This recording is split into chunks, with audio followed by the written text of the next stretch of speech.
పత్రిక అపోస్తులైన పౌలు కొలస్సీలకు రాసిన పత్రిక 3వ అధ్యాయం మొదటి వచనాన్ని చదువుకుందాం. అపోస్తులైన పౌలు కొలస్సీలకు రాసిన పత్రిక 3వ అధ్యాయం మొదటి వచనం. మీరు క్రీస్తుతో కూడా లేపబడిన వారైతే పైనున్న వాటినే వెదకుడి, అక్కడ క్రీస్తు దేవుని కుడిపార్శ్వమున కూర్చుండి ఉన్నాడు. చిన్న మాట ప్రార్థన చేస్తాను. కృపా కనికరము కలిగిన మా పరలోకపు తండ్రి, గొప్ప దేవ, మీ ఘనమైన నామానికి స్తోత్రాలు. ఇంతవరకు నడిపించిన విధానమును బట్టి మిమ్మల్ని స్తుతిస్తూ ఉన్నాం.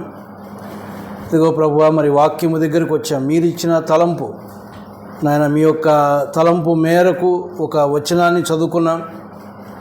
దాన్ని వివరించడానికి కూడా మా జ్ఞానం చాలదు ప్రభువా. మీరే నిలవబెట్టారు. మరుగు చేయండి, నన్ను మీ ఆత్మచేత నింపండి. నాకు మాకు అవసరమైన మాటలు మీరు అందించమని, విన్న మాటలు మా హృదయాల్లో భద్రపరుచుకొని మీ వాక్య ప్రకారం నడుచుకోవడానికి మీ సహాయము దయచేయమని, మరి మా అందరితో ఉండి మా యొక్క మనసులు అటు ఇటు కొట్టుకొని పోకుండా మనసు పెట్టి వినగలడానికి సహాయం దయచేయమని ప్రభువైన యేసుక్రీస్తు నామంలో ప్రార్థించి వేడుకుంటున్నాం తండ్రి, ఆమేన్. మనం చదువుకున్నటువంటి ఈ యొక్క వచన భాగంలో అపోస్తులైనటువంటి పౌలు కొలస్సై అనే స్థలంలో ఉన్నటువంటి సంఘానికి వ్రాసిన ఉత్తరంలో నుంచి ఒక వచనం మనం చదువుకున్నాం. పౌలు దాదాపుగా 14 పత్రికలు రాశాడు అన్న సంగతిని మనం చాలామంది ఎరిగి ఉన్నాం. ఎక్కువ భాగం 14 పత్రికలు అంటే ఎక్కువ భాగం ఆయనే రాశాడు. ఈ పత్రిక కూడా పౌలుతో పాటి తిమోతిని చేర్చుకొని మరి ఈ ఉత్తరం రాసినట్టుగా మనం చదువుతాం. మొదటి అధ్యాయం 2వ వచనంలో ఆ సంగతులు మనం చూస్తాం. అంతేకాదు, ఈ యొక్క పత్రిక ఆయన ఎక్కడి నుంచి రాస్తూ ఉన్నాడంటే రోమాలో ఉన్నటువంటి చెరసాలలో ఉండి రాసినటువంటి పత్రిక, బంధకాలలో ఉండి రాసినటువంటి పత్రిక. రాసినటువంటి పత్రికల్లో 4 పత్రికలు ఆయన బంధకాల్లో ఉండి చెరసాలలో ఉండి రాశాడు.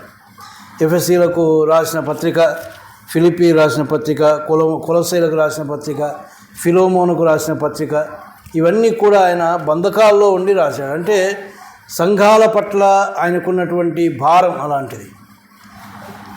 కేవలము ఏదో సంఘానికి సామాన్యమైన అంటే ఒక జనరల్ మెసేజ్ లాగా ఆయన ఇచ్చినవాడు కాడు. పత్రికలన్నీ మనం చదివితే ఆ స్థలాల్లో ఆ సంఘాలలో ఉన్నటువంటి విశ్వాసుల పేర్లు కూడా మనం చూస్తాం. వారి గురించి కూడా వారి యొక్క ఆత్మీయ స్థితిని మెచ్చుకున్నాడు. కొంతమందికి రాసేటప్పుడు వారిని ఖండించాడు. ఇవన్నీ మనం చదువుతాం. అంటే ఆయనకున్న భారం ఎంత గొప్పదంటే కేవలము సంఘాలను దర్శించి లేక సంఘాలను స్థాపించి అక్కడ పెద్దలను ఏర్పాటు చేసి వెళ్ళిపోవడం కాదు, కానీ ఆ సంఘాలను గురించిన సంగతులన్నీ ఎరిగినటువంటి వాడు. ఎప్పుడు ఎరగగలుగుతారు అంటే ఆ సంఘాలతో ఎల్లప్పుడూ కలిగినటువంటి ఒక బాంధవ్యమును బట్టి, ఒక సంబంధమును బట్టి. ఈయన ఈ యొక్క సంఘాన్ని గురించి మనం చూస్తే వాస్తవానికి మరి ఈ యొక్క సంఘాన్ని ఆయన దర్శించిన వాడు కాడు. చూడండి, 2వ అధ్యాయంలో మనం చూస్తాం. మొదటి వచనంలో, మీ కొరకును లవోదికయ వారి కొరకును శరీర రీతిగా నా ముఖమును చూడని వారందరి కొరకును అన్నాడు. ఈయన మరి చరిత్ర కూడా చెప్పేది ఏంటంటే ఈ యొక్క సంఘాన్ని ఈయన దర్శించలేదు, ముఖాముఖిగా వీరికి తెలియదు. కానీ ఈ సంఘానికి కూడా ఉత్తరాన్ని రాస్తూ వారికి అవసరమైన సంగతులు రాస్తూ ఉన్నాడు. ఎందుకు అంటే ఎపఫ్రా అనే ఒక సహోదరుని ద్వారా సంగతులు తెలుసుకొని ఆ భారం కలిగినటువంటి వాడై ఆ సంఘానికి ఉత్తరం రాస్తూ ఉన్నట్టుగా మనం చూస్తూ ఉన్నాం.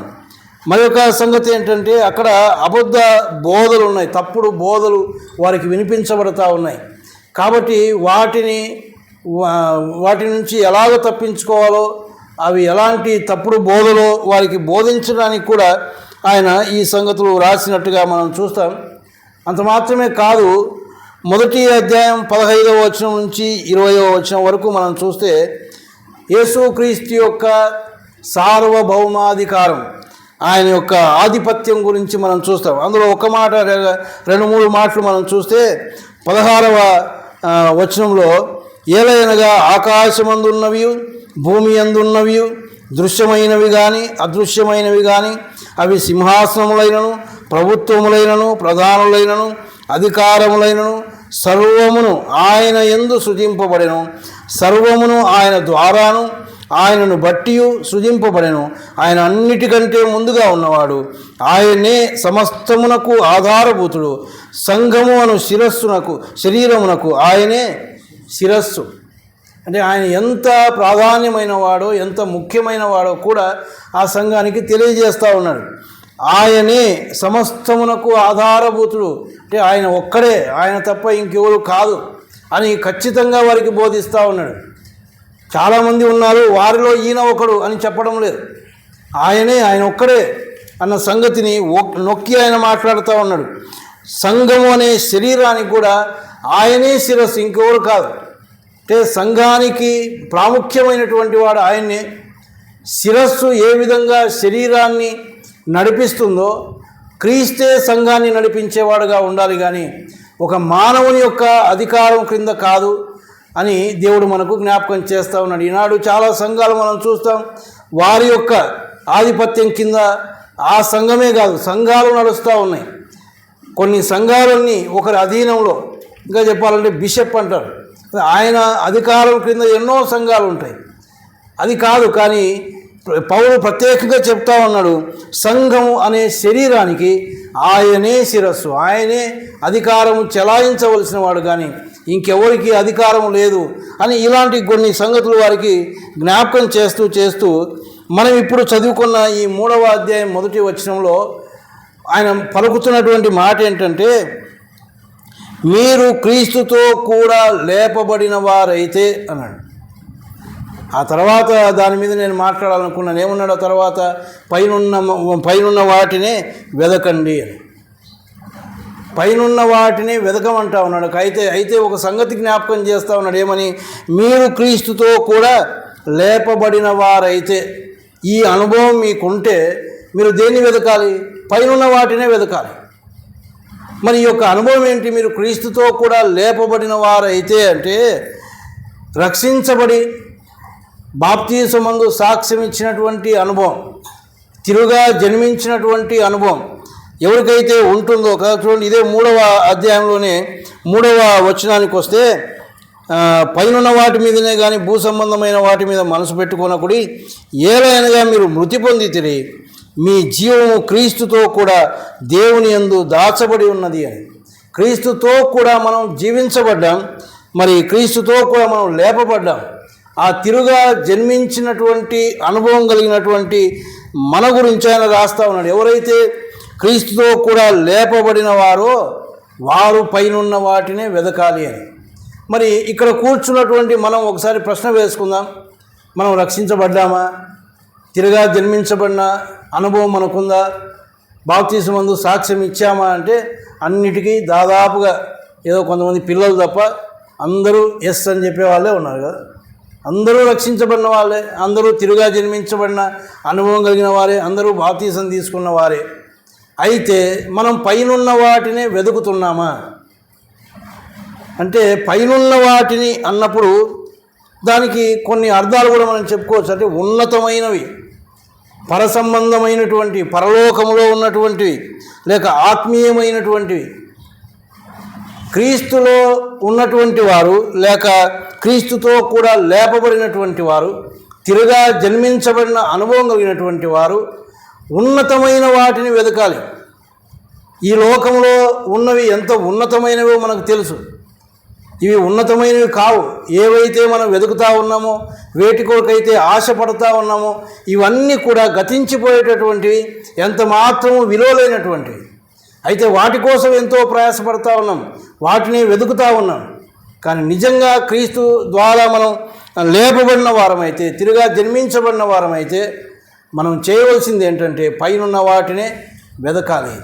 ఏంటి మరి ఆ పైనున్నవి, ఆ పరసంబంధమైనవి అని కొన్ని సంగతులు మనం దేవుని యొక్క గ్రంథంలో నుంచి ధ్యానం చేసుకుందాం.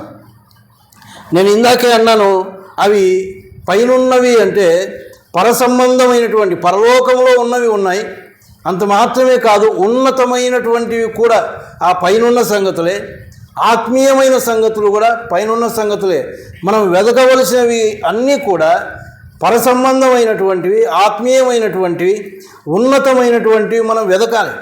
అసలు మన పిలుపే ఉన్నతమైంది అంటాడు కదా. మీరు ఉన్నతమైనటువంటి పిలుపు అని తిమోతికి రాసిన పత్రికలో అనుకుంటాను. ఆ మాట మనం చూస్తాం. మనం పిలిచిన పిలుపే ఉన్నతమైనటువంటి పిలుపు, మనల్ని ఉన్నతంగా ఉంచాలని. ఉదయం కూడా ఆరాధనలో జ్ఞాపకం చేసుకున్నాం. మనం ఎవరు అంటే రాజులం. మరి రాజు సామాన్యమైన వాడా?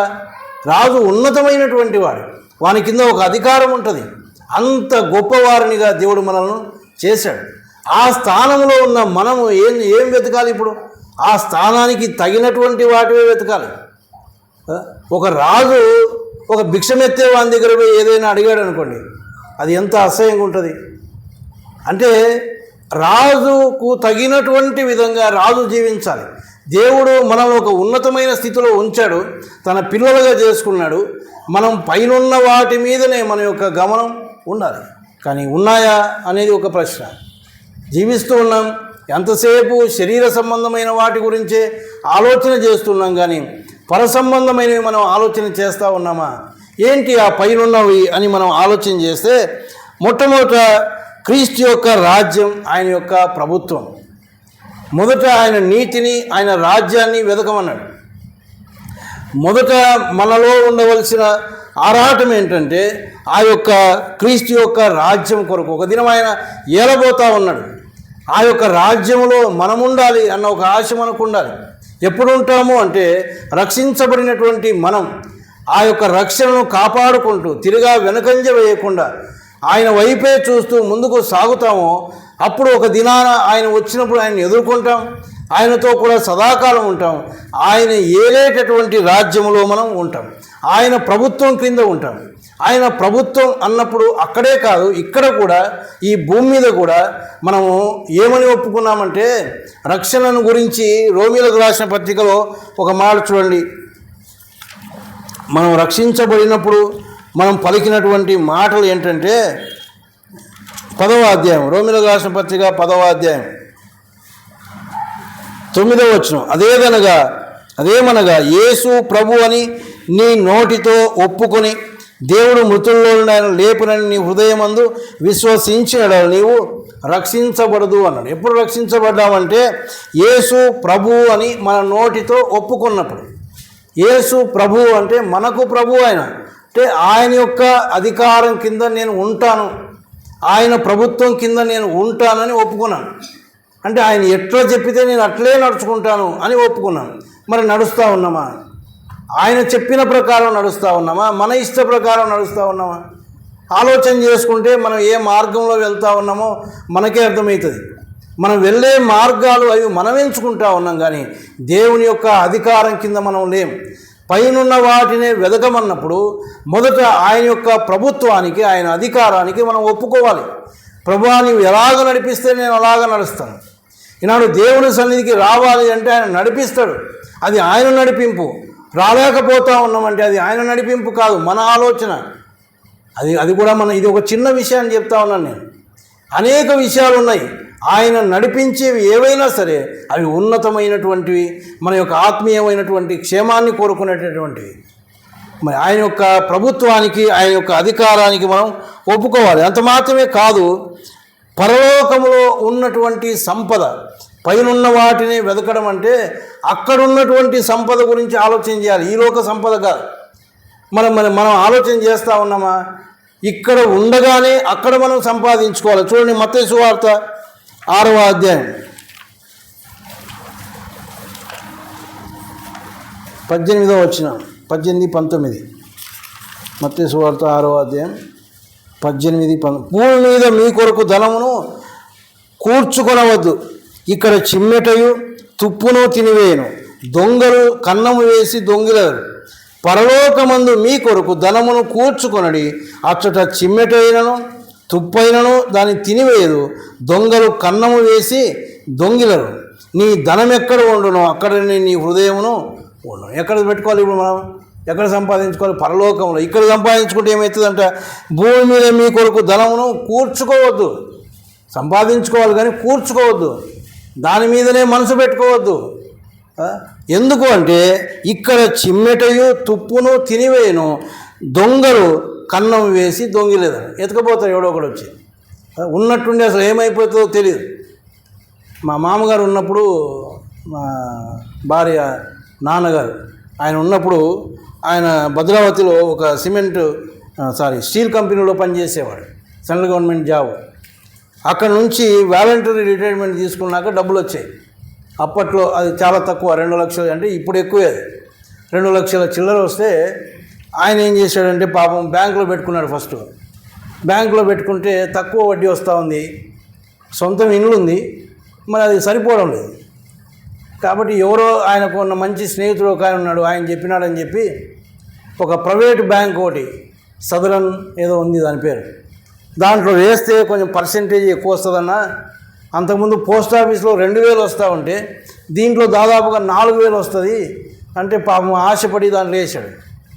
కానీ కొన్ని ఏళ్ళ వరకు వచ్చింది, దాదాపు ఒక 10 సంవత్సరాల దగ్గర వచ్చింటుందేమో తెలియదు. చాలా ఏళ్ళ వరకు నమ్మకంగా వచ్చింది, ఉన్నట్టుండి ఎత్తిపోయింది బ్యాంకు. మరి ఆడిపోయింది డబ్బు, కూడబెట్టుకున్నది, కష్టపడి కూడబెట్టుకున్నది. అంటే ఇక్కడ జరిగేటటువంటి అవన్నీ క్షణికమైనటువంటివి. తర్వాత దేవుని మహాకృపను బట్టి ఆయన చనిపోయిన తర్వాత అది కోర్టులో నడిచి వారి అన్నగారికి దొరికింది, అది వారి అదృష్టం, మంచిదే. కానీ ఈ లోకంలో మనం ఎంత సంపాదించుకున్నా, ఎంత కూడబెట్టుకున్నా అది ఉండేది కాదు. ఇది కూడా ఎవరి కోసం రాస్తూ ఉన్నాడంటే, ఎవరైతే క్రీస్తుతో కూడా లేపబడి ఉన్నారో వారి కోసం. లోకస్తులు కూడబెట్టుకుంటారు కాబట్టి వాళ్ళకు తెలియదు ఇది దాని గురించిన విలువ. పరలోకంలో కూడబెట్టుకుంటే ఏమి దొరుకుతుందో వాళ్ళకి తెలియదు. మరి పరలోకంలో ధనం కూడబెట్టాలంటే మనం ఏం చేయాలి? ఇప్పుడు ఈ లోకంలో దేవుని కోసం మనం పనిచేయాలి. ఈ జీతం ఇక్కడ దొరకదు కదా. ఆయన అంటాడు, ఇదిగో నేను మీకిచ్చు జీతం నా దగ్గర ఉంది అంటాడు. ప్రకటన గ్రంథం 22వ అధ్యాయం 12వ వచనంలో, ఇదిగో త్వరగా వచ్చుచున్నాను, వాని క్రియల చొప్పున ప్రతి వానికి ఇచ్చుటకు నేను సిద్ధపరిచిన జీతం నా యొద్ద ఉంది. ఆయన దగ్గర జీతం ఉందా? మరి ఎవరికి ఇస్తాడు? పని చేసిన వానికే జీతం, పని చేయడానికి జీతం ఎక్కడి నుంచి వస్తుంది? మరి పని చేస్తూ ఉన్నామా? నెలంతా పని చేసినాక ఖచ్చితంగా జీతం కోసం ఎదురు చూస్తాం. నెలంతా పోలేదనుకోండి, మనకు తెలుసు ఏం రాదని, ఇంకెందుకు ఎదురు చూస్తాం మనం? మరి మనం పరలోక రాజ్యంలో దేవుడు మన కొరకు ఏదైనా జీతం సిద్ధపరిచాడా? మనం ఏం ప్రయాసపడతా ఉన్నాం? దేవుని కోసం ఏం పని చేస్తూ ఉన్నాం? ఆలోచన చేసుకుందాం. పైనున్న వాటిని వెదకండి అని చెప్తా ఉన్నాడు. ఎవరికి అంటే క్రీస్తుతో కూడా లేపబడినటువంటి వారు, రక్షించబడిన వారు, తిరుగా జన్మించిన అనుభవం కలిగిన వారు పైనున్న వాటిని వెతకాలి. ఈ లోకంలో ఉన్నాయి, వాటిని సంపాదించుకుంటున్నాం, మంచిదే. కానీ వాటి మీద మనసు పెట్టుకోకుండా అక్కడ మనం ఏదైనా కూడబెట్టుకుంటూ ఉన్నామా? ఒక ఆత్మని లోకంలో నీవు సంపాదించగలిగితే ఒక దినాన ఆయన అందరి ముందు మనల్ని పిలిచి బలానమ్మకమైన మంచి దాసురాలని మనల్ని మెచ్చుకోబోతూ ఉన్నాడు. దానికి తగిన బహుమానం, దానికి తగిన జీతం ఇవ్వబోతూ ఉన్నాడు. ఆయన అన్యాయస్తుడు కాదు. ఈ లోకంలో ఉన్న యజమానులే మనకు న్యాయమైన రీతిలో జీతం ఇస్తే ఆయన పరలోకంలో ఉన్న యజమానుడు. ఆయన నీతి న్యాయములతో రాజ్యాన్ని జరిపించేటటువంటి వాడు. ఆయన అన్యాయం చేసేవాడు కాడు. తగిన ప్రతిఫలం మనకు ఆయన ఇస్తాడు. కాబట్టి ఈ లోకంలో ఉన్నప్పుడు అక్కడ మనం సంపాదించుకోవాలి, పరలోకంలో ఉన్నటువంటి సంపద మీద మనం దృష్టి ఉంచాలి అని దేవుడు మనకు జ్ఞాపకం చేస్తాడు. అంతేకాదు మరొక సంగతి ఏంటంటే, క్రీస్తుతో కూడా లేపబడినటువంటి మనం పైనున్న వాటిని వెదకాలి అన్నప్పుడు, పర సంబంధమైనవి, ఉన్నతమైనవి, ఆత్మ సంబంధమైనవి అన్నప్పుడు క్రీస్తు యొక్క సారూప్యంలోనికి మనం రావడానికి ప్రయాసపడాలి. ఎప్పుడైతే క్రీస్తు యొక్క సారూప్యంలోనికి మార్చబడాలని మనం ఆరాటపడతామో, దాన్ని వెతుకుతామో, ఏ రకంగా నేను ఆయన సారూప్యంలోనికి మార్చబడాలి అని మనం వెతుకుతామో. ఇంకొక మాట చూడండి, ఫిలిప్పీలకు రాసిన పత్రిక 2వ అధ్యాయం 5వ వచనంలో ఒక మాట అంటాడు కదా, క్రీస్తు యేసునకు కలిగిన ఈ మనస్సు మీరును కలిగి ఉండండి అన్నాడు. క్రీస్తు సారూప్యంలోనికి రావడం, ఆయన యొక్క మనస్సు మనం కలిగి ఉండాలి. ఇంకొక మాట చూడండి, గలతీలకు రాసిన పత్రిక పౌలు ఒక మాట అంటాడు, గలతీలకు రాస్తూ 4వ అధ్యాయం 19వ వచనంలో, నా పిల్లలారా, క్రీస్తు స్వరూపము మీ అందు ఏర్పడు వరకు మీ విషయమై మరలా నాకు ప్రసవ వేదన కలుగుతూ ఉంది అన్నాడు. వారిని ప్రయాసపడి వారిని రక్షణలోనికి నడిపించాడు. అంతటితో అయిపోయిందా? అంతటితో తృప్తి పొందుతా ఉన్నాడా అంటే పౌలు లేదు. రక్షించబడిన వారు ఎలాగ ఉండాలి? క్రీస్తు యొక్క సారూప్యంలోనికి రావాలి. దినదినము మార్పు చెంది మనకున్నటువంటివన్నీ వదిలిపెట్టేసి దినదినము రూపాంతర అనుభవంలోనికి రావాలి, మార్పు చెందాలి. అది ఆశిస్తూ ఉన్నాడు పౌలు. ఏమంటా ఉన్నాడంటే, మీరు మరి ఆ యొక్క నా పిల్లలారా క్రీస్తు స్వరూపము మీ యందు ఏర్పడే వరకు మీ విషయమై మరలా నాకు ప్రసవ వేదన అంటాడు. ఎంత భారం ఉందో ఆయనకు. మీరు ఆ సారూప్యంలోనికి రావాలి. మీరు అలాగే ఉంటే కాదు, ఆయన స్వరూపం మీలో రావాలి. అదే మాట మనం ఇక్కడ చూస్తాం. క్రీస్తు యేసును కలిగిన ఈ మనస్సు, ఆయన యొక్క స్వరూపం మనలోనికి రావాలి అంటే మనము కొన్ని విషయాలు మనలో కలిగి ఉండాలి. వాస్తవానికి దేవుడు మొట్టమొదటి మానవుని చేసినప్పుడు మన స్వరూపమందు చేయాలి అనుకుని తన స్వరూపంలో చేసుకున్నాడు. కానీ ఆ స్వరూపాన్ని మానవుడు కోల్పోయాడు. పాపం చేసి ఆజ్ఞ అతిక్రమించి ఆ రూపాన్ని, ఆ యొక్క స్వరూపాన్ని కోల్పోయాడు. తిరిగా ఆ స్వరూపాన్ని తేవడానికే యేసు ప్రభు ఈ లోకానికి వచ్చి మనందరి కొరకు ఆ యొక్క శిలువలో మరణించాడు. అందుకోసమే ఆయన నమ్మినటువంటి మనం ఆయన స్వరూపంలోనికి మనం రావాలి అంటే ఆయనకు కలిగిన మనస్సు మనం కలిగి ఉండాలి. ఏంటి ఆయనకున్న మనస్సు అంటే, అదే ఫిలిప్పీలకు రాసిన పత్రిక 2వ అధ్యాయంలోనే 5వ వచనంలో ఆ మాట చెప్పిన తర్వాత 6వ వచనంలో ఏమంటా ఉన్నాడంటే, 6వ వచనంలో ఆయన దేవుని స్వరూపం కలిగిన వాడై ఉండి దేవునితో సమానంగా ఉంట విడిచిపెట్టకూడని భాగ్యమని ఎంచుకొనలేదు, కానీ మనుషుల పోలికగా పుట్టి దాసుని స్వరూపం ధరించుకొని తన్ను తానే రిక్తునిగా చేసుకొనను. అంటే తగ్గింపు కలిగినటువంటి మనస్సు. ఆ ఉన్నతమైన స్థితిని వదిలిపెట్టి ఈ లోకానికి రావడం అనేది అది ఎంతో తగ్గింపుతో కూడినది. అంతకంటే తగ్గింపు ఇంకెక్కడ లేదు. అది ఒక ఉన్నతమైన స్థితి. దాన్ని వదిలిపెట్టడానికి ఇష్టపడరు. కానీ యేసు ప్రభు మన కోసం వదిలిపెట్టి ఈ లోకానికి వచ్చాడు. ఎంతగా తగ్గించుకున్నాడంటే, మనుషుల పోలికగా పుట్టి ఏ మానవుని ఆయన తన చేతులారా చేశాడో ఆ మానవుని పోలికలో ఆయన పుట్టినాడు. దాసుని యొక్క స్వరూపం. దాసుడు అంటే ఒక బానిస జీవితం, యజమానునికి లోబడి జీవించడం. ఆ దాసుని స్వరూపమును ఆయన ధరించుకున్నాడు. రిక్తునిగా ఏమీ లేనివానిగా ఆయన చేసుకున్నాడు. అంతగా ఆయన తగ్గించుకుని. ఈనాడు మనం తగ్గించుకోగలుగుతా ఉన్నామా? అనేక విషయాల్లో మనం తగ్గించుకోవలసిన వారమై ఉన్నాం. దేవుని యొక్క సన్నిధిలో మనం ఎంతగా తగ్గించుకుంటామో అంతగా మనం హెచ్చించబడడం మాత్రమే కాదు, ఆయన సారూప్యంలోనికి మనం వస్తాం. ఆయన మన నుంచి ఆశిస్తున్నది అదే, మనలో ఆయన చూడాలనుకుంటున్నది అదే. మీరు పైనున్న వాటిని వెదకండి అంటే ఆయన యొక్క సారూప్యంలోనికి మనం రావాలని ఆయన ఆశపడతా ఉన్నాడు. ఆయన మనస్సు మనం కలిగి ఉండాలని ఆయన ఆశపడతా ఉన్నాడు. అది తగ్గింపు కలిగినటువంటి మనస్సు. తర్వాత ఆయనలో మనం చూసేది ఏంటంటే విధేయత కలిగినటువంటి మనస్సు కూడా మనం చూస్తాం.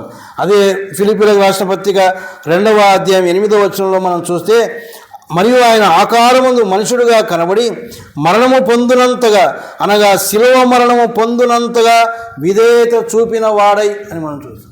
శిలువ మరణము పొందునంతగా ఆయన విధేయత చూపించాడు. ఎందుకు శిలువ మరణము పొందునంతగా అన్నాడంటే, ఆ శిలువ మరణం భయంకరమైంది, అది శాపగ్రస్తమైంది. మనం ఉదయకాలం ఆరాధనలో కూడా కొన్ని సంగతులు జ్ఞాపకం చేసుకున్నాం. ఆ మరణ సమయంలో మరి ఆయన వచ్చింది ఈ లోకానికి ఎందుకు? దేవుని యొక్క చిత్తాన్ని నెరవేర్చడానికి. ఆయన మరణ సమయంలో ఆయన మీద ఉమ్మి వేస్తూ ఉన్నారు, హేళన చేస్తూ ఉన్నారు. ఇవన్నీ భరించలేనటువంటివి. కానీ ఆయన ఎంత మాత్రం అక్కడి నుంచి పక్కకు వచ్చిన వాడు కాడు, విధేయత చూపించాడు. ఆయనకు ఒక్కటే ఆయన మనసులో ఉన్నది, దేవుడు నన్ను పంపించింది ఇందుకే, కాబట్టి నేను తల ఒగ్గాలి. ఆయన తలదించి విధేయత చూపినట్టుగా మనం చూస్తూ ఉన్నాం. యోహాను సువార్త 6:38 అంటాడు, నా ఇష్టం నెరవేర్చుకున్నట్టుకు నేను రాలేదు, నన్ను పంపిన వాని చిత్తము నెరవేర్చుటకే పరము నుండి దిగి వచ్చి తిని అన్నాడు. ఎందుకు వచ్చినాడో అది ఆయన మనసులో పెట్టుకున్నాడు. ఎందుకు వచ్చాడు? తండ్రి యొక్క చిత్తాన్ని నెరవేర్చడానికి. ఆ చిత్తాన్ని నెరవేర్చాలి అంటే ఆయన విధేయుడు కావాల్సిందే. ఈనాడు యేసు ప్రభువును నమ్ముకున్నాం, రక్షించబడినాం, తిరుగా జన్మించిన అనుభవంలోనికి వచ్చాం. మనం ఏం విధేయత చూపాలి? ఇప్పుడు దేవునికి విధేయత చూపాలి, దేవుని యొక్క వాక్యానికి విధేయత చూపాలి. అందుకోసమే నేను పరలోకము నుంచి ఆయన చిత్తము నెరవేర్చుటకే పరము నుండి దిగి వచ్చి అన్నాడు. మనం కూడా రక్షించబడింది ఎందుకు అంటే ఆయన వాక్య ప్రకారం నడుచుకోవడానికే. అది కాదు అని ప్రక్కన పెడితే మనం దేవుని పిల్లలని చెప్పుకునే యోగ్యత మనకు లేదు. తిరగా జన్మించినాం అని చెప్పుకునే యోగ్యత మనకు లేదు. తిరగా జన్మించినాము అంటే తూచా తప్పకుండా దేవుని యొక్క వాక్యం ఏదైతే చెప్పుతుందో ప్రతి దానికి మనం విధేయత చూపితేనే క్రీస్తు సారూప్యం మనలో ఉంటుంది. అంతేకాని మనకు నచ్చింది చేయడం, నచ్చంది వదిలిపెట్టడం అనేది ఆయన సారూప్యంలోనికి వచ్చినట్టుగా కాదు, ఆయన స్వరూపం మనలో కనబడదు. కానీ దేవుడు ఆశిస్తున్నది అదే, మనం ఆయన సారూప్యంలోనికి రావాలి. ఆయనకున్న రెండవ మనసు ఏంటంటే విధేయత కలిగినటువంటి మనసు. తర్వాత ఆయన ప్రేమ కలిగినటువంటి మనస్సు కలిగినటువంటి వాడు కదా.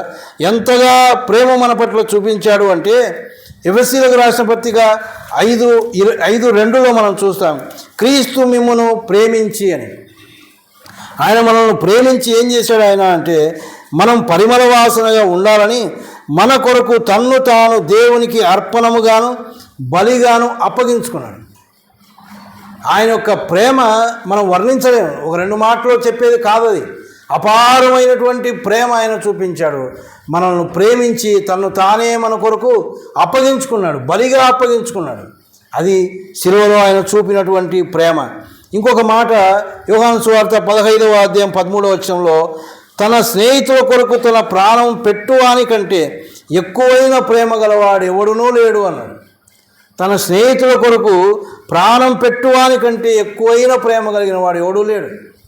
అంటే ప్రాణము పెట్టునంతగా ఆయన మనల్ని ప్రేమించాడు. ఈనాడు చాలామంది చెప్తారు కదా, నువ్వు ఎంతగా ప్రేమిస్తున్నావు అంటే నా ప్రాణం మట్టుకు ప్రేమిస్తానంటావు, కానీ ఏమైనా నా కోసం ప్రాణం పెడతావా అంటే అంతే సంగతి, మళ్ళీ కనపడ్డు కదా.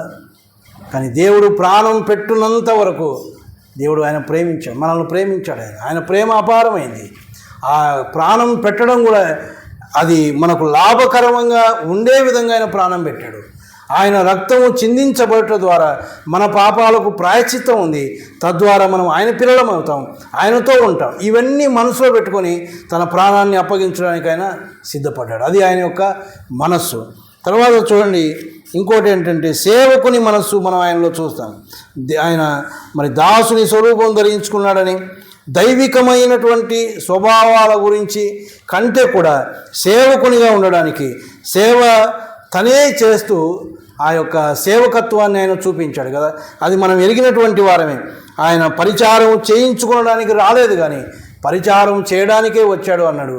అంతేకాదు యేసు ప్రభు యొక్క పాదాలను కడగడం ద్వారా ఆయన ఎంతగా తగ్గించుకున్నాడో ఆ సేవకుని యొక్క మనస్సు మనకు అక్కడ అర్థమవుతుంది.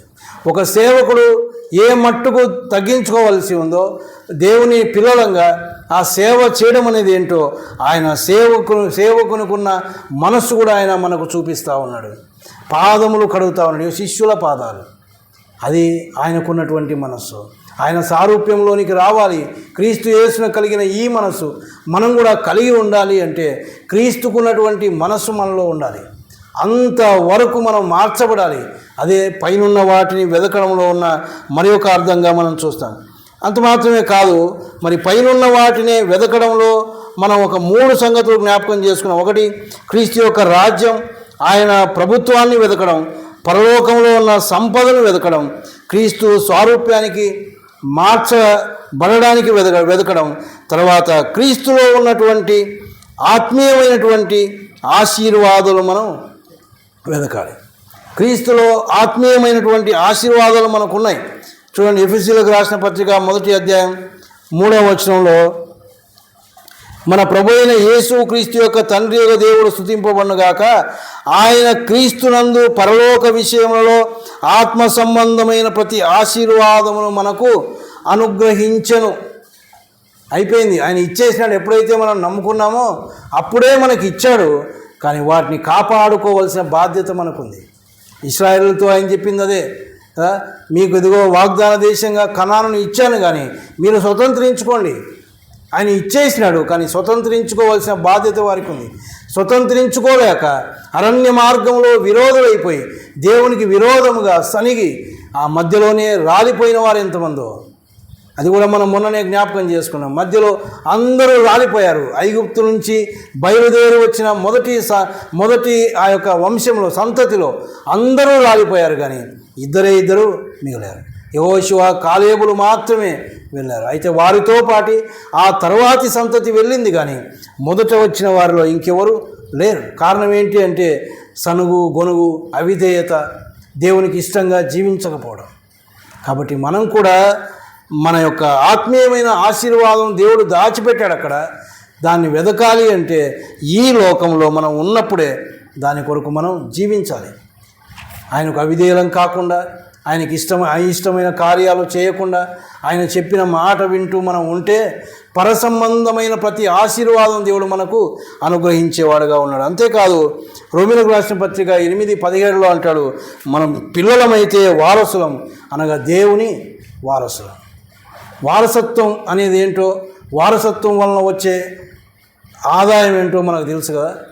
తండ్రి లేక పితరుల యొక్క ఆస్తి ఎంత ఉన్నా వారసులంగా మనకు వస్తుంది. మనం ప్రయాసపడకపోయినా అది మనదే. ఎందుకు అంటే వారసత్వం, వారికి పిల్లలం కాబట్టి మనకు వారసత్వం. ఇప్పుడు దేవుని పిల్లలం, మనం దేవునికి వారసులం. ఆయన సంపద ఏముందో అదంతా కూడా మందే. అందుకే అనేది మనం రాజులం. ఇది మనకు అర్థం కాక మేము దళితులం కదా, మేము బలహీన వర్గాల వారం ఒకప్పుడు అవి, కానీ ఇప్పుడు దేవుని పిల్లలం, మనం గొప్పవారం, మనం రాజులం.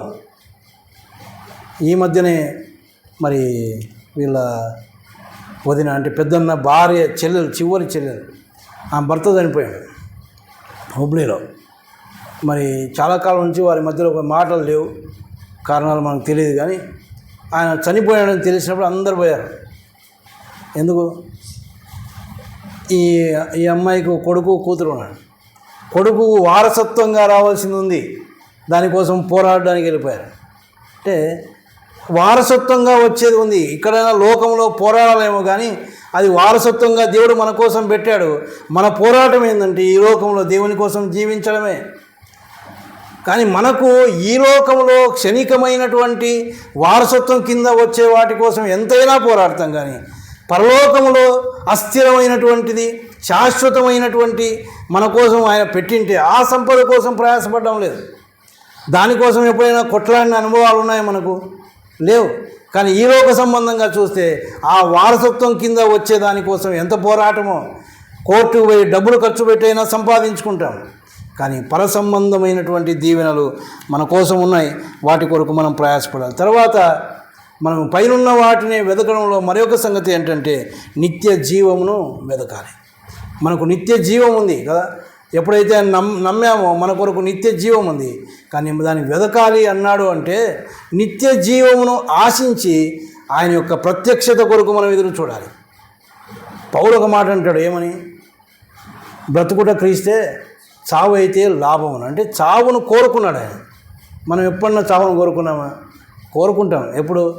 ఈ లోకంలో సాలైపోయినప్పుడు, కష్టాలు ఎక్కువైనప్పుడు, అన్న సస్తే బాగుంటుంది అన్న, ఎందుకన్నా ఈ పోరాటం. అంతేగాని యేసుప్రభు కోసం జీవిస్తూ అన్న చస్తే బాగుంటుందన్న, పోయి ఆయనతో కూడా సదాకాలం బాగుండొచ్చు అని చెప్పిన అనుభవాలు తక్కువ. పౌలు ఉద్దేశం అది.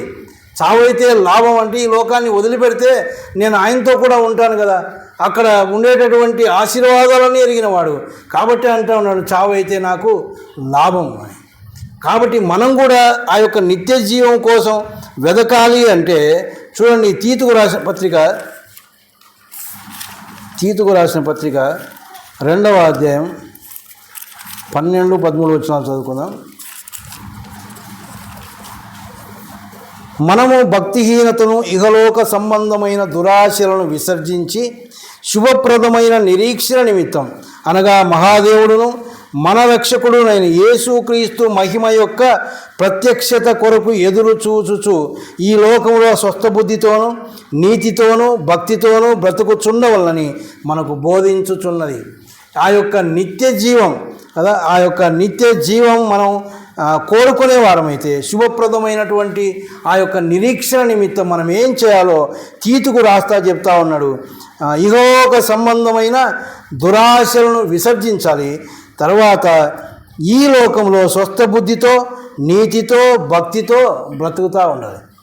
భక్తి ఉందా మనకు? నీతి పెద్ద పెద్ద పక్కన పెడదాం.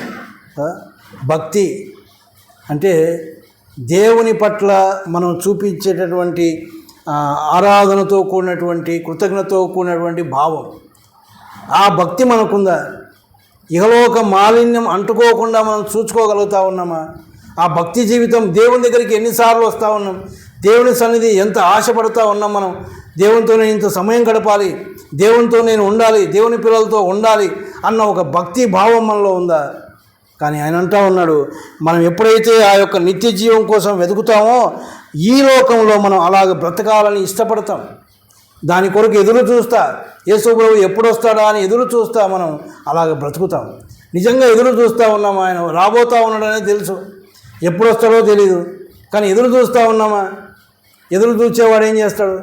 మాటికోసారి బయటికి పోయి చూస్తాడు కదా. బంధువులు వస్తూ ఉన్నారంటే మాటికోసారి బయటికి పోయి చూస్తాం. ఎందుకు?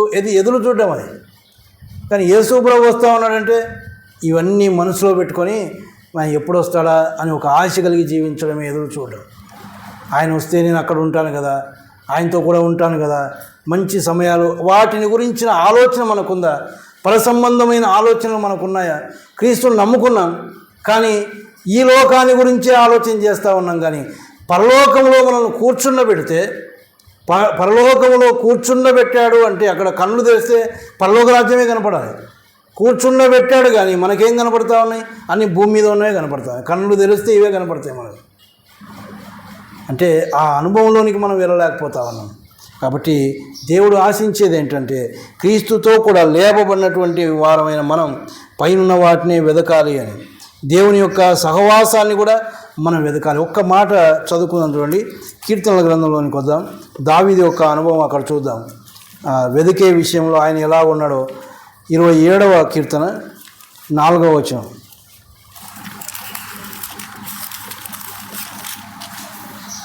యెహోవా యొద్ద ఒక్క వరం అడిగి తిని దాన్ని నేను వెదుకుచున్నాను.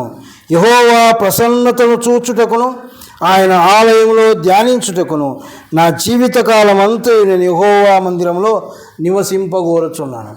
ఒక్క వరం అడిగాడు అంతే, ఇంకేం అడగలేదు ఆయన. ఒకవేళ మనల్ని దేవుడు ఒక దర్శనం ఇచ్చి ఏదైనా వరాన్ని కోరుకో అంటే ఎన్ని వరాలు కోరుకుంటాం? ఒకటి ఆడ సరిపోతుంది ప్రభువా, నువ్వు మరి ఒకటే అంటే ఎట్టవుతుంది, కొంచెం పెంచు, ఒక 2ో 3ో చెప్పు అని. ఆయన ఒకటే అడుగుతా ఉన్నాడు, దేవుడు ఏం చెప్పలేదు, ఆయనే అంటున్నాడు ఒక్క వరమే అడుగుతా ఉన్నాడు. ఏంటి ఆ ఒక్క వరం అంటే?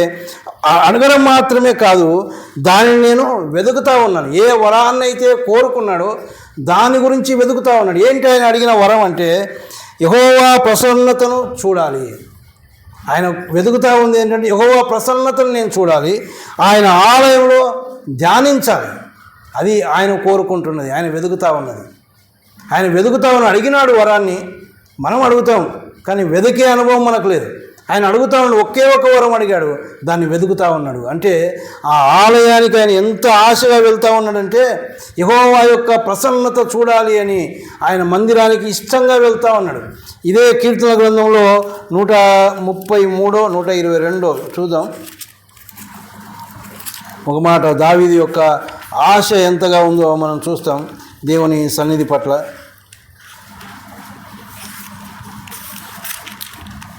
122వ కీర్తన 1వ వచనంలో యెహోవా మందిరమునకు వెళ్ళుదామని జనులు నాతో అడిగినప్పుడు నేను సంతోషించి తిని. మందిరానికి పోదాంరా అంటేనే ముఖాలు ముడుచుకునే వాళ్ళు ఎంతమందో కదా, తప్పించుకొని గమ్మున పక్కకి వెళ్ళిపోయి పిల్లలు ఎంతమందో మందిరానికి రా అంటేనే. ఈయన కనపడరు నాకు, నేనేమో ఇది ఒకటి పెట్టుకున్నా. మీరు ఇంకొంచెం అటు రావచ్చు కదా, నేను అటు దొరకవచ్చు కదా. మందిరానికి రావడానికి ఇష్టపడడం లేదు. కానీ దావీదుని అడిగితే జనులందరూ వచ్చి దేవుని మందిరానికి పోదామా అంటే ఆయన ఎంతో ఎందుకు సంతోషపడతా ఉన్నాడంటే కారణం ఇక్కడ చెప్తా ఉన్నాడు. యెహోవా యొక్క ప్రసన్నత, దేవుని యొక్క ప్రసన్నత నేను చూస్తాను కదా, దేవుని యొక్క వాక్యాన్ని నేను ధ్యానించాలి అని ఒక ఆశ కలిగినటువంటి వాడు కనుక ఆయనకు సంతోషం దేవుని మందిరానికి వెళ్ళాలంటే. కాబట్టి దేవుని మందిరానికి వెళ్ళడానికి మనకు ఆశ లేదు అంటే దేవుని ప్రసన్నత మనకి ఇష్టం కావడం లేదు, దేవుని యొక్క వాక్యం కూడా మనకు ఇష్టం కావడం లేదు. అంతే. నియామక కోడికలు ఉన్నాయి, మనం ఆదివారం భక్తులం అయిపోయినాం. పరిస్థితులను బట్టి రాకపోతే అది వేరే సంగతి. కొంతమంది పరిస్థితులు వేరే ఉన్నాయి, అందుని బట్టి రావడం లేదు. కానీ ఊరికే నిర్లక్ష్యంగా, నేను ప్రార్థనలు ఈ మాట ఖచ్చితంగా చేస్తాను, ప్రతి నియామక కూడికలో ప్రార్థన చేస్తే ఇదే చేస్తాను. ఏమని? పరిస్థితులను బట్టి, వారి యొక్క అనారోగ్య పరిస్థితులను బట్టి, ఇబ్బందులను బట్టి రాలేకపోయిన వారు ఉంటే మంచిదే ప్రభువా. నిర్లక్ష్యంగా కూర్చోన్నారు ఇంట్లో, నిర్లక్ష్యంగా కూర్చోన్నారు, వాళ్ళతో నువ్వు మాట్లాడు ప్రభువా. ఎందుకు నిర్లక్ష్యత అంటే ఆశ లేదు, ఆ తిరుగా జన్మించిన అనుభవం సరిగా లేదు. అందుకే రక్షణ స్థిరం అంటారు. కానీ ఎవరికి స్థిరం? ఎవరైతే మనసులో నొచ్చుకొని మారు మనసు పొందారో వారి రక్షణ స్థిరమైంది. మనసులో కార్యం జరగకపోతే ఇట్లే ఉంటుంది. మనసులో కార్యం జరగకపోతే దేవుని పట్ల ఆసక్తి ఉండదు, దేవుని యొక్క వాక్యం పట్ల ఆసక్తి ఉండదు, ఇంకేది ఉండదు. పైన వాటిని ఎప్పుడు వెతుకుతామంటే తిరుగా జన్మించిన అనుభవం ఉంటేనే. అందుకే పౌలే అంటా ఉన్నాడు, మీరు మరి క్రీస్తుతో కూడా లేపబడిన వారైతే, మీరు నిజంగా లేపబడిన వారైతే పైన వాటిని వెతకండి అన్నాడు. మరి లేపబడిన వారమేనా? రక్షించబడిన అనుభవం ఉందా? ఇంకొక మాట చూడండి, పేతురు కూడా రాస్తే ఏమంటాడంటే, ఆ కండిషన్ మాట వచ్చినప్పుడు లేపబడిన వారైతే అన్నందుకు ఒక మాట నాకు జ్ఞాపకం వచ్చింది. పేతురు రాస్తూ ఏమంటాడంటే, మొదటి పత్రిక 2వ అధ్యాయంలో, ప్రభువు దయాళుడని మీరు రుచి చూచి ఉన్న ఎడల అన్నాడు. ప్రభువు దయాళుడు అని మీరు రుచి చూచి ఉంటే, ఆయన మంచివాడు, నా విషయంలో చాలా మంచిగా ఉన్నాడు, నాకు చాలా సహాయం చేశాడు అని ఒక మనసు మనలో ఉంటే, రుచి చూచి ఉంటే, ఆ తర్వాత అన్నీ చెప్తా ఉన్నాడు. సమస్తమైన దుష్టత్వం, సమస్తమైన కపటం, వేషధారణ, అసూయ, దూషణ మాటలు అన్నీ మానేసి క్రీస్తు జన్మించిన శిశువులను, కొత్తగా జన్మించిన శిశువులను పోలిన వారై నిర్మలమైన వాక్యమును పాల వలన రక్షణ విషయంలో ఎదుగు నిమిత్తము ఆ పాలను అపేక్షించుడి. ఎవరైతే ఆ యొక్క అనుభవం కలిగి ఉంటారో వారు ఆ పాలను అపేక్షిస్తారంటే వాక్యాన్ని ఇష్టపడతారు, వాక్యాన్ని కోరుకుంటారు, ఎప్పుడెప్పుడు విందామా అని. కాబట్టి లేపబడిన వారైతేనే పైన వాటిని వెతుకుతారు. లేకపోతే ఏమన్నాడు అక్కడే, పైన వాటి మీదనే కానీ భూ సంబంధమైన వాటి మీద మనసు పెట్టుకోవద్దు అన్నాడు కదా. చూడండి, చదవండి ఆ మాట, చదివి ముగించుకుందాం. పైనున్న వాటి మీదనే కానీ భూ సంబంధమైన వాటి మీద మనస్సు పెట్టుకొనకుడి అన్నాడు. ఎందుకు పెట్టుకోకూడదో కూడా చెప్తా ఉన్నాడు. ఏమన్నాడు? ఎలా అనగా మీరు చచ్చినోళ్ళు అన్నాడు. మీరు మృతి పొందితిరి, మీరు చచ్చినోళ్ళు. దేనికోసం? భూ సంబంధమైన వాటి కోసం. చచ్చిపోయిన వాళ్ళం మనం. చచ్చినోనికి ఇంకా భూ సంబంధమైన వాటితో ఏం సంబంధం? అందుకే జ్ఞాపకం చేసి, మీరు మృతి పొందితిరి, వాటి కోసం నేను చచ్చినాను, పాపముల చేత అపరాధముల చేత చచ్చినోన్న ఇంటే నన్ను బ్రతికించినావు ప్రభు అని అంటున్నాం. కానీ వాటికి ఇంకా చావలే మనం, ఇంకా వాటి కోసమే. కానీ క్రీస్తుతో కూడా లేపబడిన వారమైతే పైన వాటిని మనం వెదకాలి. వాటన్నిటినీ చాలా జ్ఞాపకం చేశాడు దేవుడు. మరి ఎన్ని మాటలు గుర్తుపెట్టుకుంటామో నాకు తెలియదు. కానీ అన్నిటికంటే ముఖ్యంగా ఆయన యొక్క రాజ్యం, అక్కడ ఆయన మన కొరకు దాచి ఉంచిన సంపద, ఆయన యొక్క ప్రభుత్వం కింద ఈ లోకంలో మనం జీవించాలి. ఆయన సారూప్యంలోనికి రావడానికి, ఆయన మనస్సు కలిగి ఉండడానికి మనం ప్రయాసపడాలి. ఆత్మీయమైన ఆశీర్వాదాల కొరకు మనం వెతకాలి. నిత్య జీవం కొరకు మనం వెతకాలి. ఆయన యొక్క సహవాసం కొరకు మనం వెతకాలి. దావీదు అన్నట్టుగా నేను దాన్ని వెతుకుతా ఉన్నాను, ఒక వరాన్ని అడిగాను, దాన్ని నేను వెతుకుతా ఉన్నాను. ఆయన యొక్క ప్రసన్నతను చూడాలని, ఆయన యొక్క వాక్యమును ధ్యానించాలి అన్నటువంటి మనస్సు ఆయనకి ఎలాగైతే ఉందో అలాగే మనం కూడా అట్టి జీవితం కలిగి పైన వాటిని వెతుకుతూ భూ సంబంధమైన వాటి మీద మనసు పెట్టుకోకుండా, ఎప్పుడు పెట్టుకోమో అనేది కూడా జ్ఞాపకం చేశాడు. మనం ఈ లోకానికి చనిపోయినటువంటి వారు. ఇంకా చాలా సంగతులు కొలసై పత్రికలో ఉన్నాయి. మనకి ఇప్పుడే అయిపోయింది మన సమయం, కాబట్టి ఇక్కడికి నేను ముగిస్తూ ఉన్నాను. దీని మీదనే కొలసై పత్రిక అంతా 4 అధ్యాయాలు ఉన్నాయి. మనసు పెట్టి 4 అధ్యాయాలు చదివితే చాలా సంగతులు రాశాడు అక్కడ. క్రీస్తుతో కూడా లేపబడినటువంటి మనం ఎలా ఉండాలో. కాబట్టి పైన వాటి మీద మనసు పెట్టుకుందాం. ఆయన రాబోతూ ఉన్నాడు. ఈ లోకంలో మనం ఎంత సంపాదించినా, ఎంత ప్రయాసపడినా అవన్నీ వదిలిపెట్టి వెళ్ళిపోవాల్సిందే. యేసు ప్రభు ఒకవేళ మధ్యాకాశంలో ప్రత్యక్షమైతే ఇప్పుడు నమ్మిన వారంతా ఎత్తబడతారు అంటే ఈ శరీరం మీద ఉన్న ఈ బట్టలు కూడా ఇక్కడే ఉంటాయి. మహిమ శరీరం దాల్చుకొని వెళ్ళిపోతాం అంటే ఇవన్నీ ఎంత వ్యర్థమైనవో ఆలోచన చేయాలి కదా. వీటి కోసం ఎంత ప్రయాసపడతామో. ఒక డ్రెస్ కొనుక్కోవాలంటే గంటలు సెలెక్ట్ చేసుకుంటాం. ఇది ఒక్కసారి ఆయన వస్తే గబిక్కి ఇడబోయేది.